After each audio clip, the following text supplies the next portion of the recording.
The Philippines, 17 regions and 81 provinces, spread across 7,641 islands, each one a home to people, places, and potential. The Philippines, a member of ASEAN, the Association of Southeast Asian Nations, and BIMPIAGA, the Brunei Darussalam, Indonesia, Malaysia, Philippines, East ASEAN Growth Area. There's definitely more to the Philippines than just the national capital region. Find out more about what the rest of the regions that comprise our archipelago and the regional groupings that our country is part of have to offer to us and to the world on Regional Roundup. Regional Roundup with Bing Kimpo, a closer look at the regions in and around us. A wider perspective of our islands and our part of the world. Welcome back to Regional Roundup. My name is Bing Kimpo. In this mini-series, we are focusing on Philippine Tropical Fibers. In episode 1, we began with an overview of the Philippine Textile Research Institute and got introduced to some Philippine tropical fibers.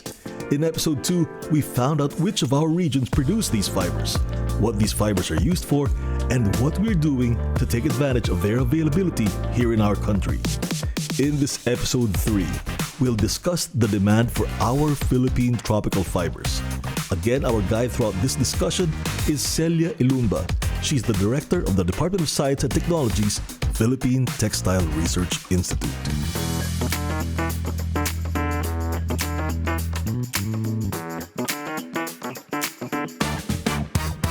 Is there a demand for these fibers?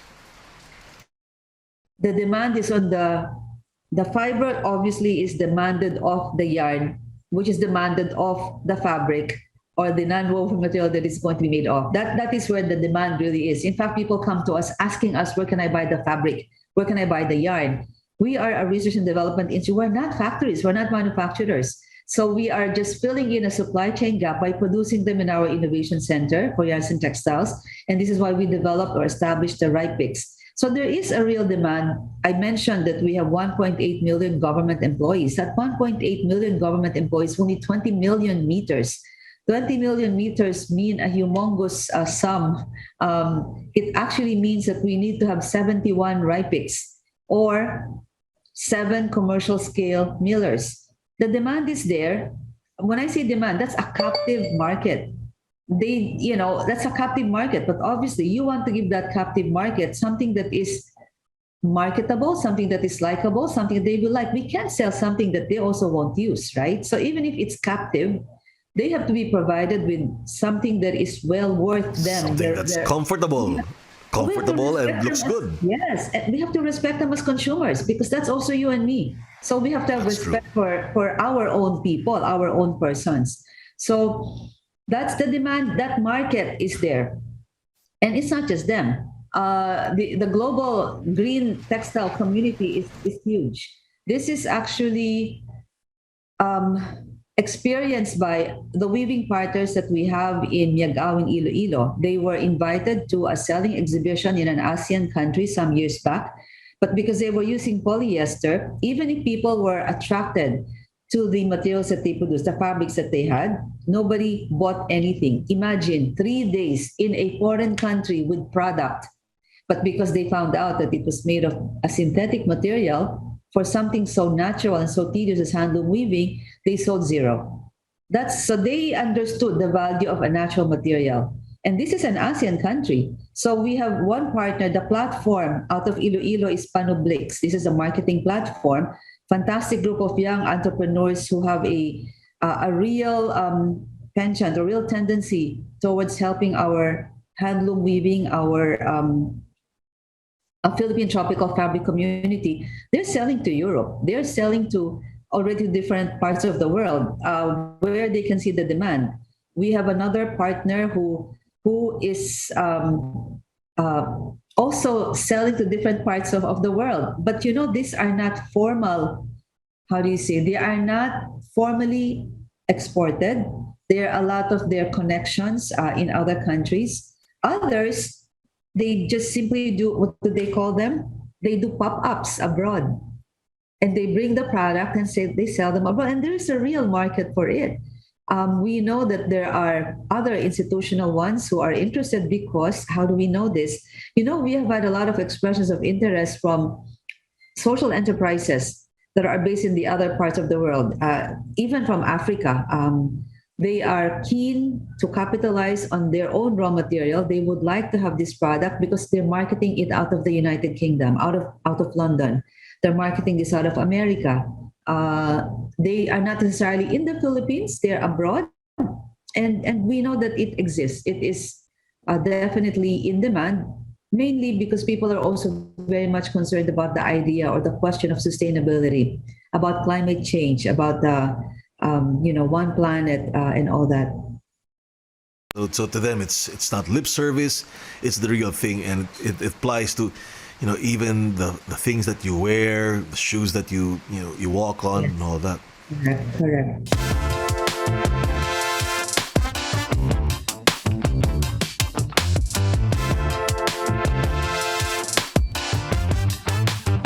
What are the obstacles to us doing more, making more, and earning more from these natural fibers of ours?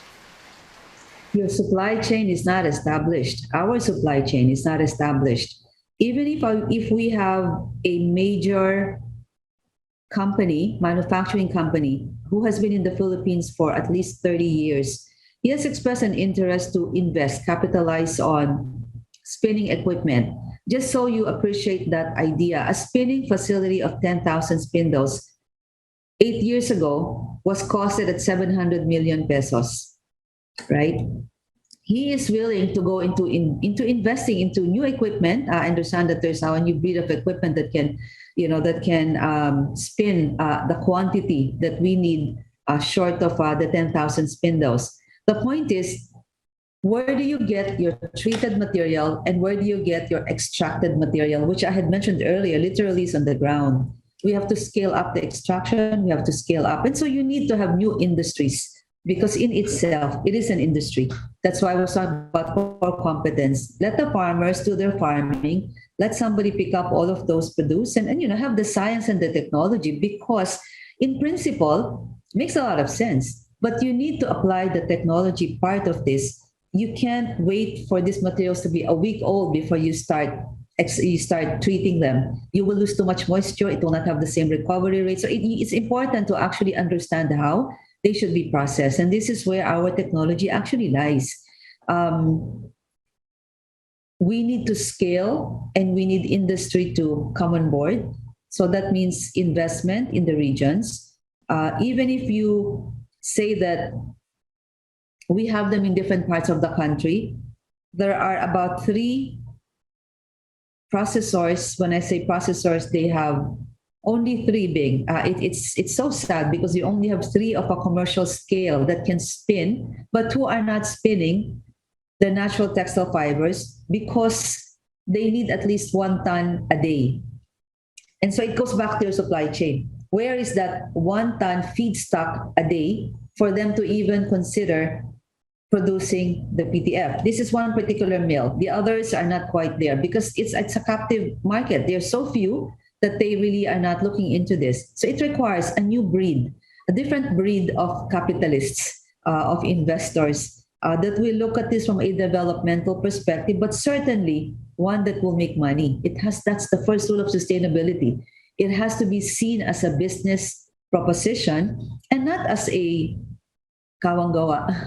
Hindi siya pwedeng ganoon. It has to have a scale to it. It has to have repeatability. It has to have longevity. If it were to be a business proposition. So that's where we are. We need to be able to pull forward the supply chain so that it can generate what we need to make it more rich for the people downstream. Everybody's downstream. The marketers are downstream. The sewers, the assemblers are downstream. But there's nobody upstream except what's on the ground. Let me put it this way then. So there is a demand because by law we've got to be able to produce government wear. Yes. So at least internally for us there is a demand. Yes. And There's a market. we can't meet that. Not at We all. cannot meet that, not at all. And we're not even thinking about the foreign demand yet. This is just Yeah. locally. Correct. And that's just one aspect of the local, because don't forget, there are also a lot of other enterprises. I mentioned creative definitions. That's one. That's the Lakat Sustainable Footwear. There is Maison Matisse. Maison Matisse is also in natural textile. There's Woven. There's a number of enterprises who are really looking at sustainable development. By that, I mean they are really looking to promote more natural materials that are produced in the Philippines, and that would have that regard for the processing and making sure that it conforms with circularity principles. That whatever you produce out of that becomes another input to another process, and it's that circular framework. There are a number of enterprises who are advocates of this idea. So it's not just government employees, it's a number of enterprises, but who do not have the source of supply of the raw material. They are also downstream. They are waiting for that other supplier. They're looking to PTRI to supply at this moment in time.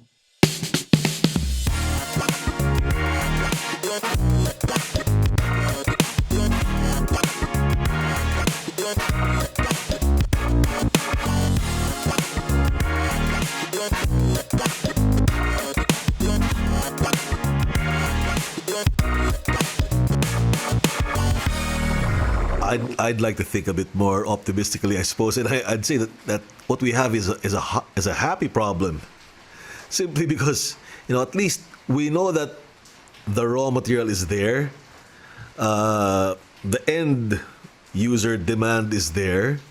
We really just have to make sure that getting from point A to point Z, that entire process Requires money, and it requires, yeah. well, yeah, and that's where we have That's to go. where we came on board. That's where we came on board with the Tela Pilipinas concept, with the model of Tela Pilipinas. And Tela is an acronym for Textiles Empowering Lives Anew.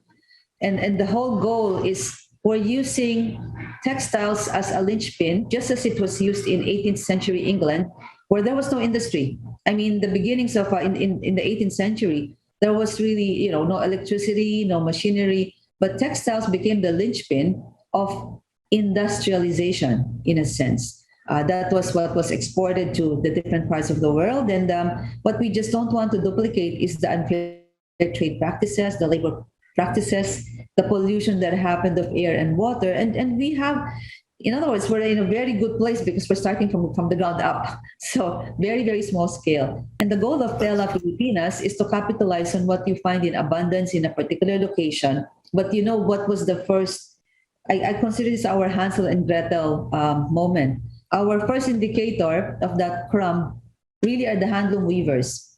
Where you have handloom weavers, they must have used a material in the past, which was not imported, which was not synthetic. But why did they weave? What were they using to weave? That was the first question. And so if you have a place where handloom weaving is robust, then that's the first sign or the first clue. They must have had not just the tradition, but a material which they used in the past. So what was that? If it's no longer there, can it still be there? Can we put it back? Can we do something about it?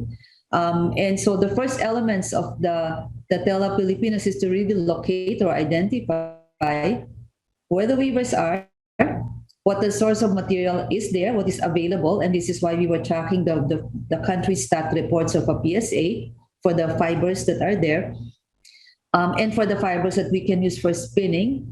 And the third is we wanted to identify an academic partner, because we feel that no matter what technology we have or how fantastic the equipment would be, if you have no research complement, no people, no technicians, no technologists, no engineers, then you cannot propagate an industry. It will become, at the end of the project, that's it. You fold because there's nobody there to continue. So it was important for us, as part of our own sustainability model, that we actually develop a local ecosystem that will make sure that the gains will be continued and propagated. It's interesting that you started off by saying that you had to look in the past amongst our indigenous cultural communities and say, okay, which ones among them have this heritage of weaving? So you say, okay, if they're weavers, if they've got that heritage, then the raw material must be in the area. So Yeah, we thought it was logical. yeah, but you know, it fascinates me simply because a lot of times in our rush to move forward, we tend to forget that a lot of it is really about looking back into our past as Yes, well. yes, yes. And in finding, the secret of tomorrow probably lies in people that we think are backward. It's in the traditions of our past, and I wish that we'd probably spend a lot more time rediscovering ourselves because, as you say, the secret's there. Yeah. Part of it, at least. Part of it. At It's least. our ode to back to basics. We call it, It's true. I call it past forward. Yes, you're very right. That was episode 3. Next episode, we'll continue our conversation with Director Celia Ilumba of the Department of Science and Technology's Philippine Textile Research Institute. We'll get introduced to the Regional Yarn Production and Innovation Centers, or RIPICs. We'll also talk about blending Philippine Tropical Fibers with cotton, about how industry players can work with the Philippine Textile Research Institute, and about the road ahead for Philippine Tropical Fibers. My name is Bing, and this has been another episode of Regional Roundup.